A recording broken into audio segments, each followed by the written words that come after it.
দেরি না করে ক্লাসটি তাড়াতাড়ি করে নাও, দেরি না করে তুমি ওখানে চলে যাও, দেরি না করে তাড়াতাড়ি স্কুলে যাও। দেখো এখানে এই যে দেরি না করে, এই যে যখন এই এক্সপ্রেশন আমরা পাবো তখন আমরা কীভাবে ইংলিশে ট্রান্সলেট করবো।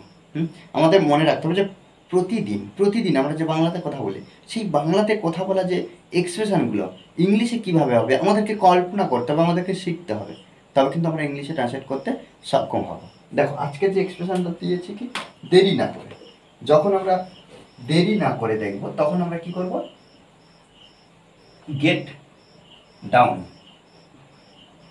গেট ডাউন ব্যবহার করব।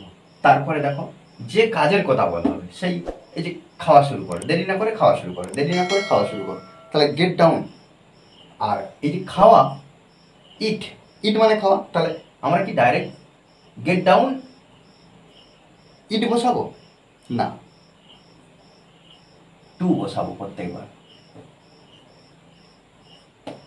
তাহলে এখানে আমরা লিখতে পারি কি, গেট ডাউন টু ইট মানে খাও, অর্থাৎ খাও মানে কি, খাওয়া শুরু করো। আমাদের মনে হচ্ছে যে শুরু করা, স্টার্ট আমরা ব্যবহার করবো না, এক্ষেত্রে আমরা স্টার্ট ব্যবহার করবো না, গেট ডাউন টু ইট ব্যবহার করবো।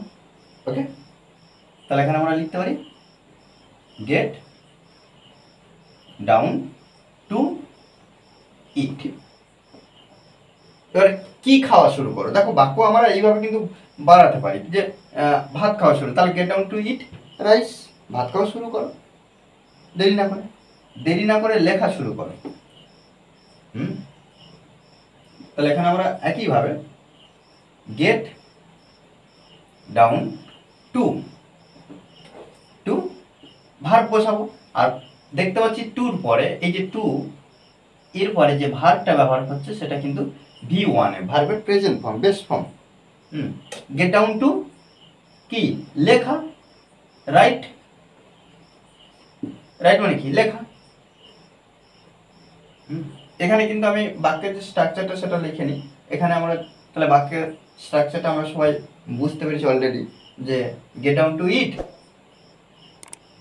তাহলে গেট ডাউন টু ইট, তাহলে এখানে আমরা প্লাস V1, তারপরে আদার্স ওয়ার্ড। ওকে, তাহলে দেরি না করে বইটি পড়া শুরু করো, তাহলে এখানে আমরা লিখতে পারি gate down two, gate down two, এই যে পড়া শুরু করো, পড়ার কথা বলা হচ্ছে, to read, read the book, বইটি। ওকে, দেরি না করে দৌড়ানো শুরু করো, তাহলে একইভাবে কি করব, gate down to run, gate down to run. বারবার কিন্তু এগুলো প্র্যাকটিস করতে হবে, তবে কিন্তু আমরা ইংলিশে ইমপ্রুভ করতে পারবো। যত প্র্যাকটিস করবো তত আমরা নিজেদেরকে ইমপ্রুভ করতে পারবো, আমরা শিখতে পারবো, একা একা বলতে পারবো, লিখতে পারবো। ওকে, আর এই ক্লাসটি যদি ভালো লাগে অবশ্যই লাইক কমেন্ট শেয়ার, আর যারা এখনো পর্যন্ত এই চ্যানেলটি সাবস্ক্রাইব করেননি তারা অবশ্যই চ্যানেলটি সাবস্ক্রাইব করে পাশে থাকবেন। Okay, thanks for watching this video.